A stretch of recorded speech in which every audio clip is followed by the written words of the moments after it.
Hey everyone, Assalamu alaikum. I am Rafil Islam Tamal from Halal and Healthy Cooking.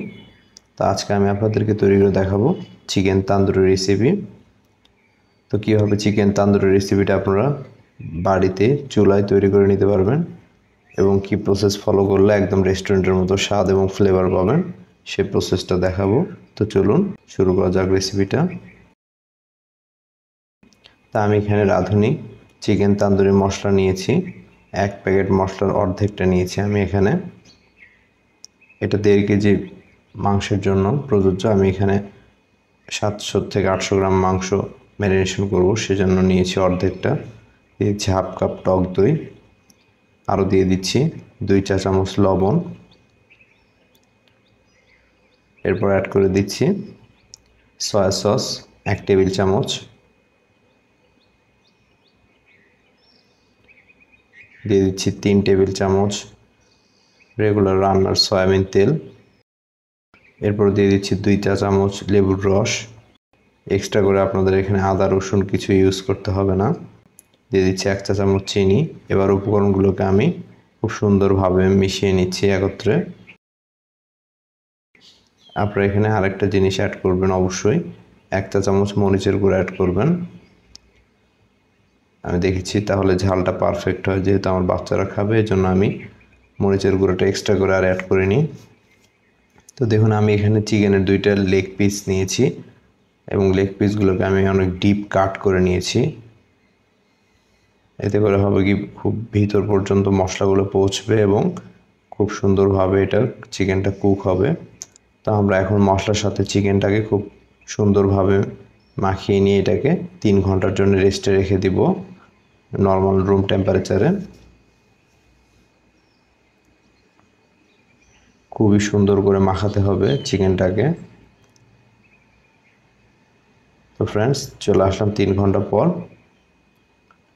এখন একটা fry প্যানে 2-3 table চামচ তেল নিয়েছি, এর মধ্যে দিয়ে দিচ্ছি সামান্য কিছুটা বাটার। দিতে পারলে ভালো, না হলে সমস্যা নেই। এরপর আমরা লেগ পিসগুলোকে একটু হাই হিটে 1 মিনিট করে উভয় পাশ একটু ভেজে নিব।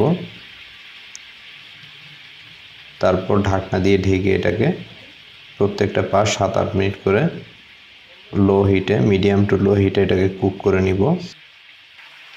প্রথমে হাই হিটে 1 মিনিট ফ্রাই করলে হবে কি, আপনার চিকেনটা বাইরে থেকে সিল হয়ে যাবে, এতে করে ভিতরটা অনেক জুসি হবে, এটা খেতেও অনেক ভালো লাগবে। আর যদি প্রথম থেকে অনেক লো হিটে কুক করেন এটাকে, তাহলে ভিতরের যে জুসি ভাবটা আছে সেটা আর থাকবে না, ভিতর থেকে চিকেনটা ড্রাই হয়ে আসবে। তো এখন আমি ঢাকনা দিয়ে ঢেকে এটাকে 6-7 মিনিট ধরে বোথ সাইডে কুক করে নিব। আর যে সাইডটা উল্টে দিবেন তার সেই সাইডটা আপনারা তেল ব্রাশ করে নেবেন, এতে করে বাইরে থেকে ড্রাই হয়ে যাবে না চিকেনগুলো। কখনোই চিকেন ম্যারিনেশনের মশলাটা আপনারা ব্রাশ করবেন না, নর্মাল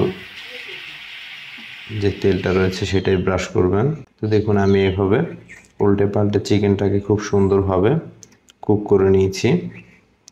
অ্যারাউন্ড 18-20 মিনিটের মতো লেগেছে আমার এটা কুক করতে। তো দেখুন ফ্রেন্ডস, কত সুন্দর একটা গোল্ডেন কালার চলে এসেছে আমাদের চিকেনটাতে। বিলিভ মি ফ্রেন্ডস, এটা ভিতর থেকে এতটা জুসি ছিল, অস্থির লেভেলের একটা টেস্ট ছিল। আর এখন আমি আপনাদেরকে একটা প্রসেস দেখাবো, যে প্রসেসটা ফলো করলে আমরা ঠিক তান্দুরি চুলার মতো যে ফ্লেভার, স্মোকি একটা ফ্লেভার সেটা পাবেন। তো এখন এই পর্যায়ে আপনারা কয়েকটা কাঠ কয়লা অ্যারেঞ্জ করবেন। যারা গ্রামের বাড়িতে থাকেন তাদের জন্য তো কোনো ব্যাপার না। কাঠ কয়লাগুলোকে আমি একটা অ্যালুমিনিয়ামের পাত্রে বসিয়ে এর মধ্যে কয়েক ফোঁটা সয়াবিন তেল দিয়ে দিচ্ছি। আপনারা চাইলে ঘিও দিতে পারেন। দিয়ে এটাকে ঢাকনা দিয়ে ঢেকে রেখে দিচ্ছি 5 মিনিটের জন্য। এতে করে এই কয়লার যে স্মোকি যে ফ্লেভারটা, এটা আমাদের চিকেনের মধ্যে অ্যাড হয়ে যাবে। ওয়াও, দেখলেন তো ফ্রেন্ডস, কত অল্প সময়ে ঝটপট তৈরি করে নিলাম হোমমেড চিকেন তান্দুরি। ও সো হট, এটা খেতে অস্থির লেভেলের টেস্ট ছিল। তো ফ্রেন্ডস, আমাদের ভিডিওটা ভালো লেগে থাকলে অবশ্যই লাইক, কমেন্ট এবং শেয়ার করে দিবেন, আর আমাদের চ্যানেলটাকে সাবস্ক্রাইব করে দিবেন। আসসালামু আলাইকুম।